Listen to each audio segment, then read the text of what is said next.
Il est 15 heures sur Télé Djibouti. Bonjour à tous et bienvenue dans cette nouvelle édition. Voici les titres.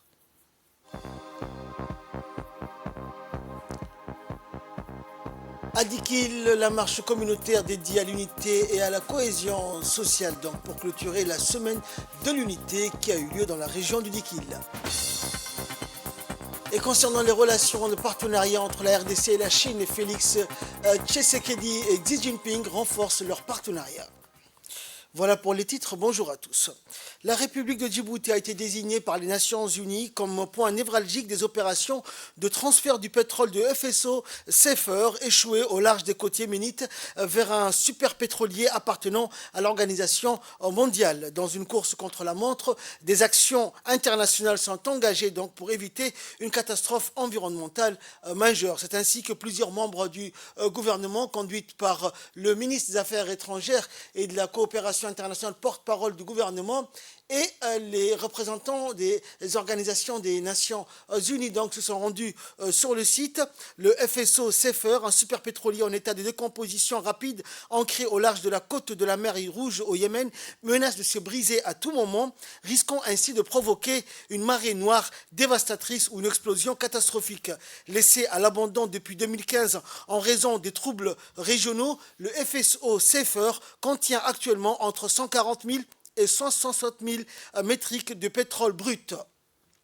Les problèmes de sécurité liés à ce navire représentent un risque imminent de désastre environnemental et humanitaire à grande échelle. L'opération consiste en l'arrivée d'un navire de soutien pour évaluer l'état global du FSO Safer, suivi de l'arrivée d'un méga pétrolier transportant des barrières pétrolières. En cas de rupture actuelle du navire Safer, qui a déjà 40 ans, les conséquences pourraient engendrer une catastrophe environnementale d'une ampleur inégalée au sein de la mer Rouge. Une fuite aurait un impact considérable sur la population yéménite et la région, ainsi que sur l'écosystème de la mer Rouge. Les Nations Unies estiment que 12 millions de personnes seraient directement touchées par les conséquences environnementales et sanitaires.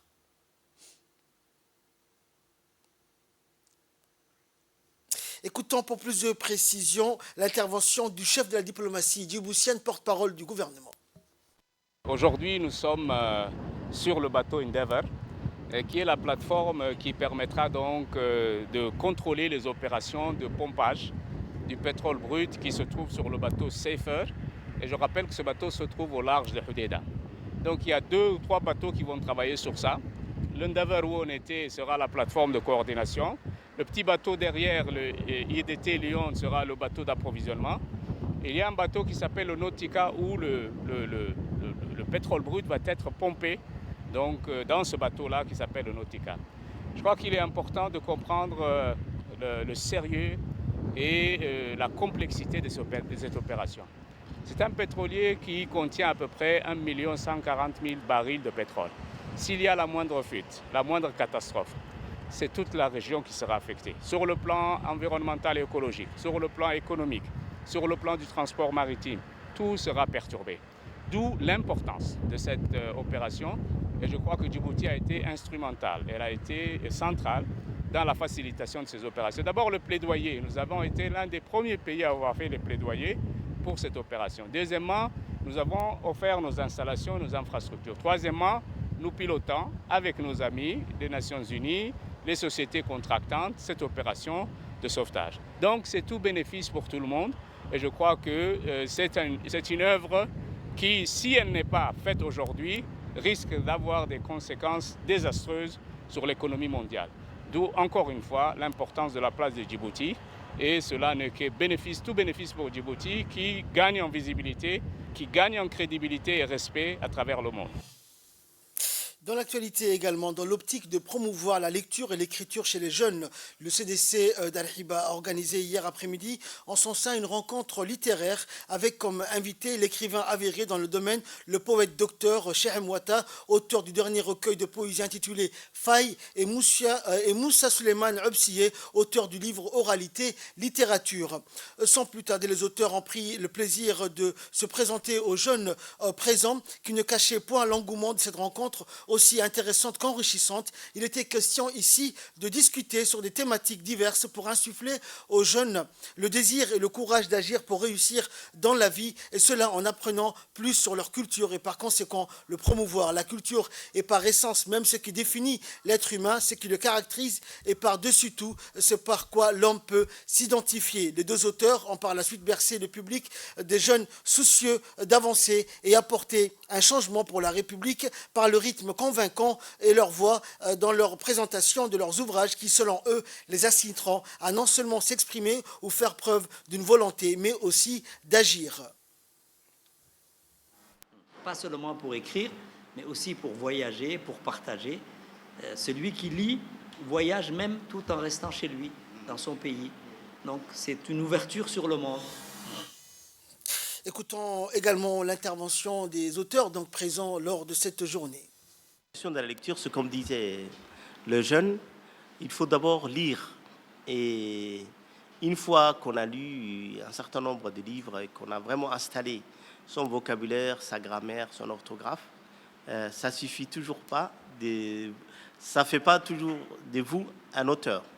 Parce que écrire finalement, c'est aussi un choix et c'est une décision personnelle. Il faut que ça vienne de vous. Faut pas écouter en fait ce qu'on dit de vous, parce que la première fois que vous allez écrire peut-être quelque chose, vous allez être critiqué de partout. Je crois qu'il faut pas se décourager. Voilà, faut pas se laisser décourager. Faut pas démissionner à la première difficulté. Il faut continuer.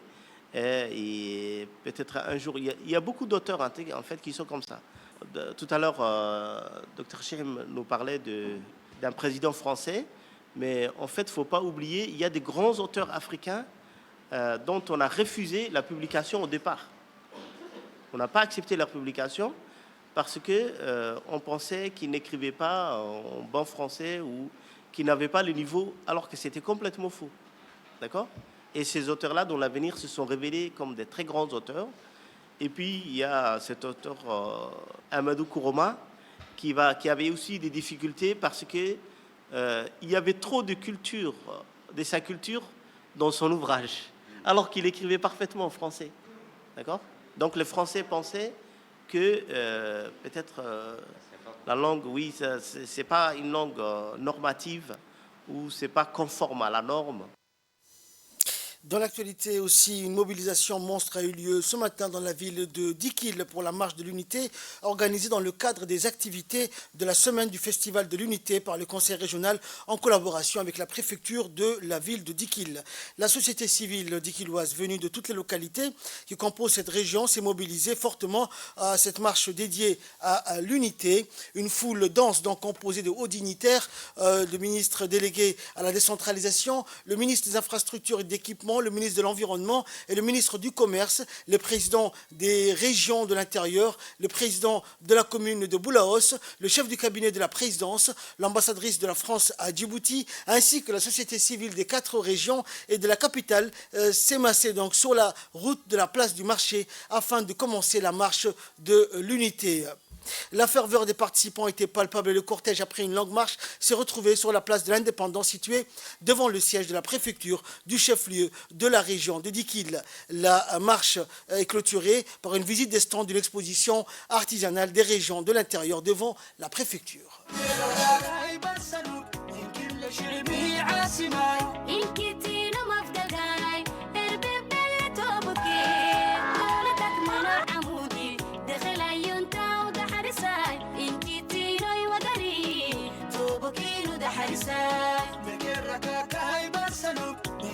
شعبي عاصماي إن كنتي مفدقاي اربي توبكي دولتك منع عمودي دخل عيونتا ودحرساي إن كنتي نوي ودري توبكي ودحرساي نانوكي نانوكي نانوكي إن كنتي نو حرمتي جعيلكاينا معادي نباتاي شبابكي مدني مداي إن كنتي نو إفكاي دخيلي جوي معاني دخيلي عنا وجفة منين وما لك لا جرو وما لو جديو حتي قاعل بيننا ولا walaalaan kala jarmay jihaadii midnimaanu nahay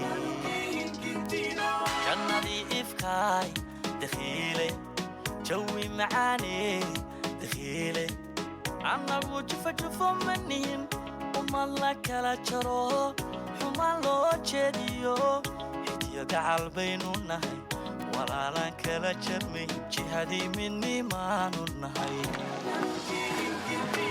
jannadii ifkaay dakhiile jawi macaaney dakhiile jaajuus namiimiyo cadow jaarku dhuntiyo colaadkii inala jecel iska jaha wareere nabadeena noo jira iska jaha wareere midnimada inoo jira jannadii ifkaay dakhiile jawi macaaney dakhiile jaajuus namiimiyo cadow jaarku dhuntiyo colaadkii inala jecel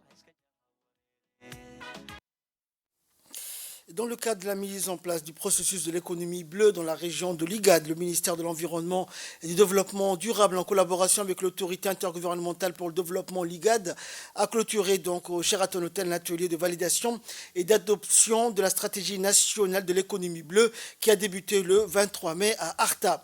L'ensemble des acteurs djiboutiens de plusieurs secteurs ont participé à cette réunion afin de promouvoir un équilibre entre le développement économique et la préservation d'un cadre de vie de qualité pour les populations et la biodiversité, ainsi que la vision donc principale de l'économie liée aux ressources économiques communément appelée l'économie bleue. Et pour le département de développement durable et la direction de l'agriculture et de l'environnement de l'IGAD, organisateur de cet événement d'importance capitale pour la nation djiboutienne. En effet, doté d'un littoral long de quelques 372 km, le pays, qui possède de nombreuses installations d'infrastructures portuaires et pas moins de 9 câbles sous-marins, a d'énormes potentialités en économie bleue, et la mise en place de ce processus sous nos cieux permettrait d'améliorer non seulement les conditions de vie de notre population, mais préserverait également la biodiversité des écosystèmes de nos côtes. Le développement des politiques et initiatives africaines, telles que l'agenda 2063 de l'Union africaine, la stratégie maritime intégrée de l'Afrique à l'horizon 2050, le cadre stratégique panafricain pour la pêche et l'aquaculture et la stratégie de réforme de 2014, ainsi que la stratégie africaine de l'économie bleue et la charte africaine de 2016 sur la sécurité, la sûreté et le développement maritime en Afrique, la charte de Lomé. L'économie bleue de l'Afrique doit devenir un moteur majeur de la transformation continentale, du progrès économique durable et du développement social. Les États membres de l'IGAD disposent d'un immense potentiel en matière d'économie bleue qui reste en grande partie inexploité.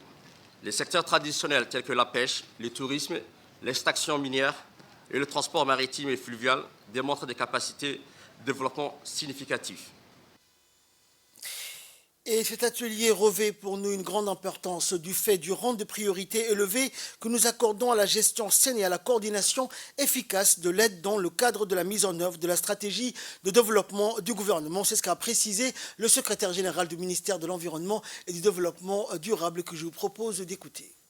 Je voudrais très sincèrement vous remercier et saluer l'ardeur et l'abnégation dont vous avez tous fait preuve durant ces 2 jours de travaux pour passer au PNF1 le document de la stratégie nationale de l'économie bleue afin de combler ces lacunes et réajuster les imperfections.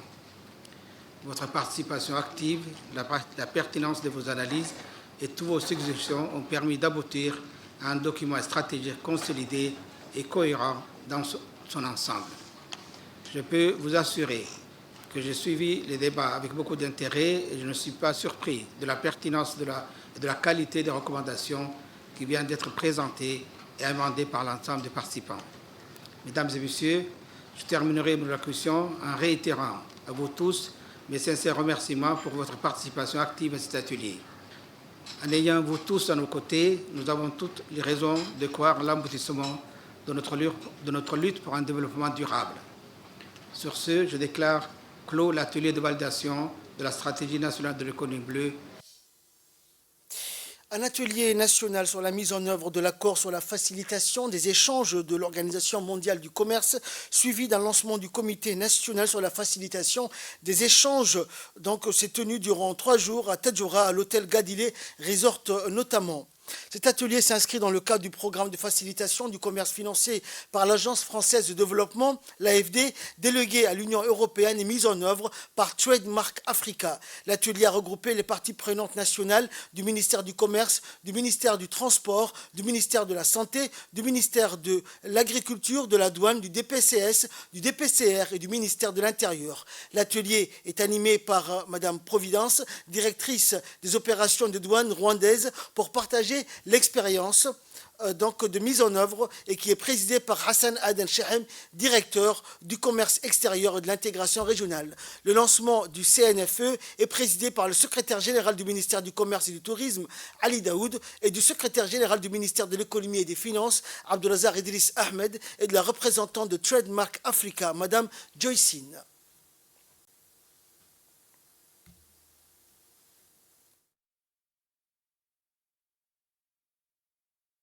Je me réjouis aujourd'hui de voir qu'on a pris vraiment une vitesse ascendante pour implémenter toutes les activités de ces projets-là. Je suis content de voir que tous les membres des institutions sont là. Maintenant, c'est un projet bilatéral. Il faut faire la même chose avec l'Éthiopie. Et c'est vraiment le bon moment pour pouvoir s'armer sur quels sont ses objectifs, sur qu'est-ce que nous attendons de ces projets-là, qu'est-ce que nous attendons de la relation que nous avons avec l'Éthiopie. Djibouti a toujours ambitionné d'être un centre de logistique et de transport. Et ça va nous permettre de pouvoir travailler sur cet aspect-là. Écoutons également l'intervention du secrétaire général du ministère du Commerce. Nous devons travailler main dans la main pour promouvoir un environnement commercial favorable qui encourage l'investissement, la croissance économique et la création d'emplois.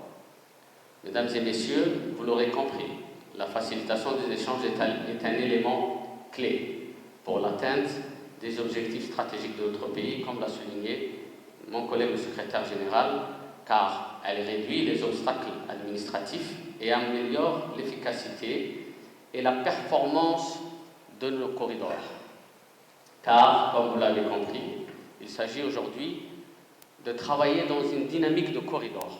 Un pays donné ne peut pas à lui seul travailler sur des mécanismes propres à lui sans prendre en considération toute la dynamique qui s'enclenche à partir des notions de corridor. Ce programme aujourd'hui, qui nous a permis de réaliser cette première activité, découle du programme de corridor appelé Corridor Djibouti-Éthiopie. La prochaine étape nous permettre de travailler ou de créer cette dynamique de travail avec nos partenaires éthiopiens, qui est le principal acteur ou partenaire économique dans la région pour la République de Djibouti. Une fois pleinement opérationnel, contribuera de manière significative à notre objectif commun de promouvoir le commerce international et de renforcer la position de Djibouti sur la scène économique mondiale. Le gouvernement de Djibouti, à travers le ministère du Commerce, le ministère des Finances, ainsi que les autres départements clés, s'engage à accompagner ce processus, à fournir un soutien technique adéquat à travers les relations et les partenariats que nous avons avec nos bailleurs, afin de garantir le succès et la contribution positive à notre économie. Écoutons également l'intervention de la directrice des affaires juridiques. Aujourd'hui réunis pour la relance du Comité national de facilitation des échanges et aussi pour former les membres de ces mêmes comités.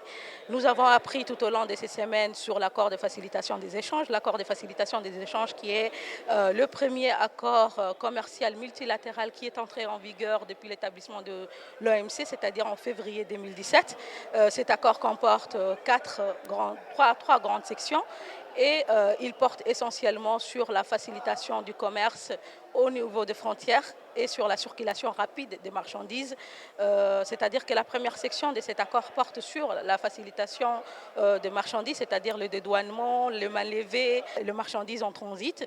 La deuxième section de cet accord porte sur les traitements spéciaux et différenciés que peuvent bénéficier les pays membres de les pays PMA, ce qu'on appelle, c'est les pays les moins avancés, et les pays en voie de développement. Et la dernière partie de cet accord, c'est-à-dire la troisième section, porte sur l'établissement d'un membre d'un comité national de facilitation des échanges qui sera là pour coordonner et suivre les activités de mise en œuvre de ces mêmes accords. La direction de l'enseignement privé et associatif du ministère de l'Éducation nationale et de la formation professionnelle a organisé la 7e session du concours international 2023 défi de la lecture arabe qui se déroulera dans l'émirat de Dubaï, aux Émirats arabes unis, sous le haut patronage de l'émir du Dubaï, Mohamed Ben Rachid Al Maktoum, et de l'ambassadeur de Djibouti à Dubaï. Le but de ce concours est de faire rendre conscience et de faire prendre conscience de l'importance de la lecture et de rehausser le niveau de culture générale des jeunes. Les participants à ce concours ont été au nombre de 450 issus des écoles privées arabisant. 70 élèves ont été retenus dans la première phase de ce concours. Dans la seconde phase, les 20 meilleurs candidats ont été sélectionnés et les 10 premiers lauréats de ce concours représenteront la République de Djibouti à Dubaï et participeront aux phases finales au mois d'octobre prochain. Le déroulement de ce concours s'est fait en collaboration avec le MENFOP, représenté donc par le chef de service de l'enseignement privé, Mohamed Moussa, superviseur du concours d'une part, et de la direction de l'école saoudienne représentée par Saleh Ben Abdallah Al-Gamidi, coordinateur du concours d'autre part.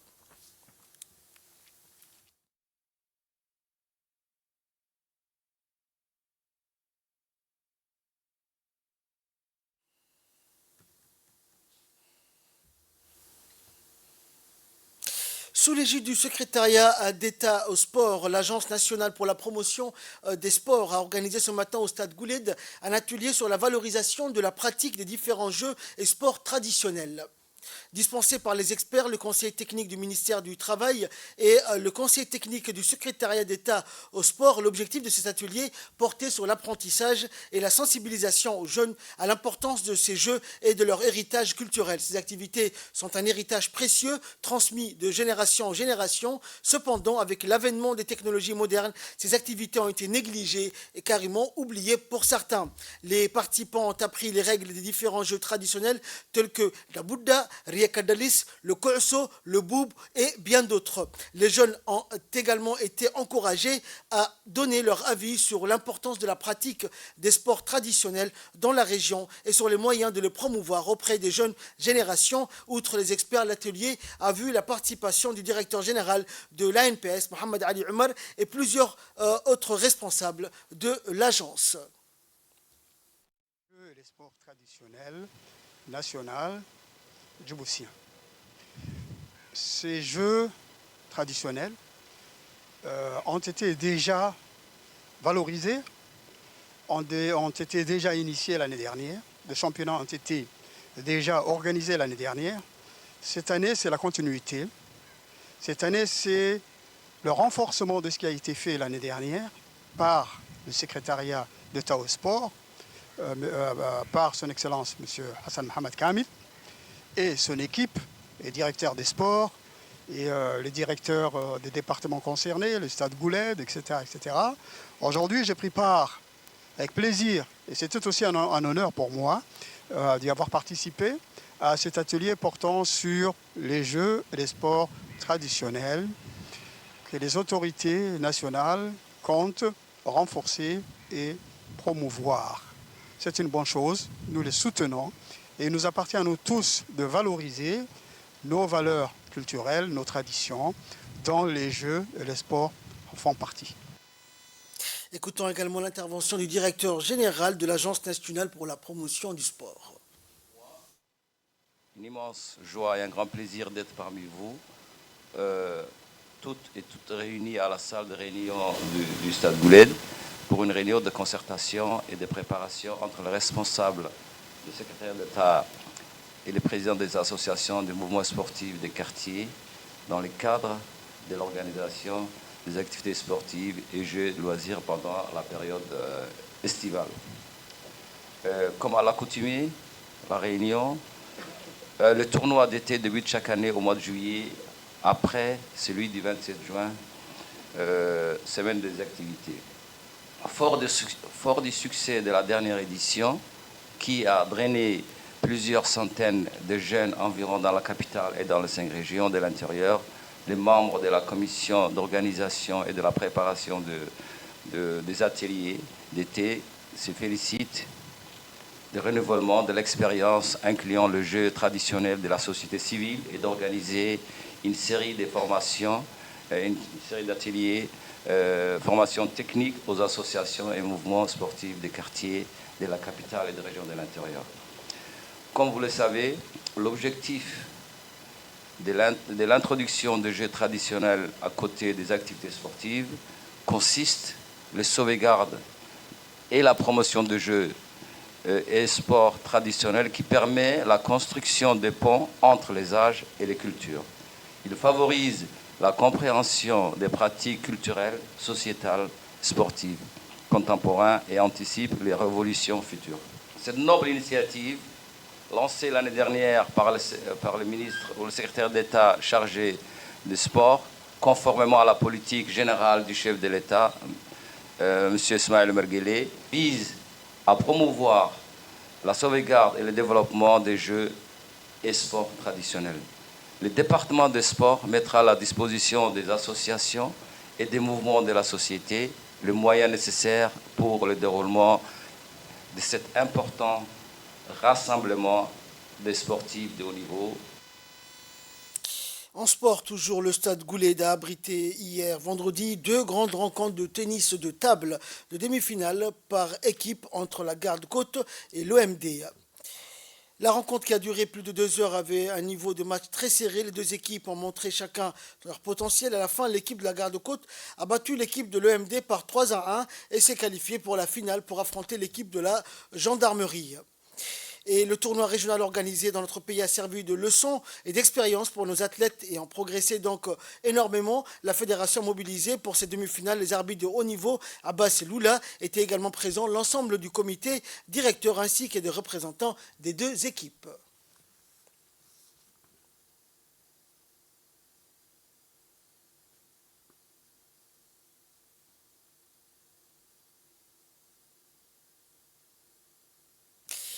Et dans le grand format de cette édition, nous allons parler donc de faits divers. Et à Djibouti, la période de chaleur étant présente, débutent donc les familles djiboutiennes venues de tous les quartiers de la capitale et de la banlieue de Balbala se ruent vers les plages pour échapper à la chaleur étouffante, comme le montrent ces images.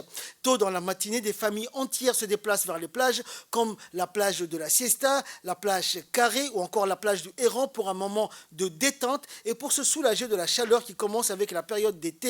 Et certains parents accompagnent donc leurs enfants à la plage avec les repas et les boissons, bien sûr, qui sont consommés sur place à l'ombre des arbres ou en sortant au bord de la mer. Les parents, surtout les mères de famille, sont nombreuses sur les plages pour surveiller leurs enfants. Une surveillance qui est assurée également par les éléments de la garde-côte avec une barque au large pour contrôler donc la baignade et les baigneurs et empêcher certaines personnes de s'éloigner du rivage. Les éléments de la protection civile sont aussi mobilisés pour assurer la surveillance et intervenir en cas d'urgence. Garçons et filles sont tous et toutes dans la mer pour se soulager le temps de la chaleur étouffante et par moments profitent des moments de détente pour prendre le repas en famille ou entre amis ou au moment d'une partie de football au bord de la mer. L'ambiance bon enfant donc est palpable tous les week-ends et c'est la même fréquentation des familles djiboutiennes de toutes les catégories qui prennent d'assaut les plages de la Siesta du Héran ou encore la plage Carré.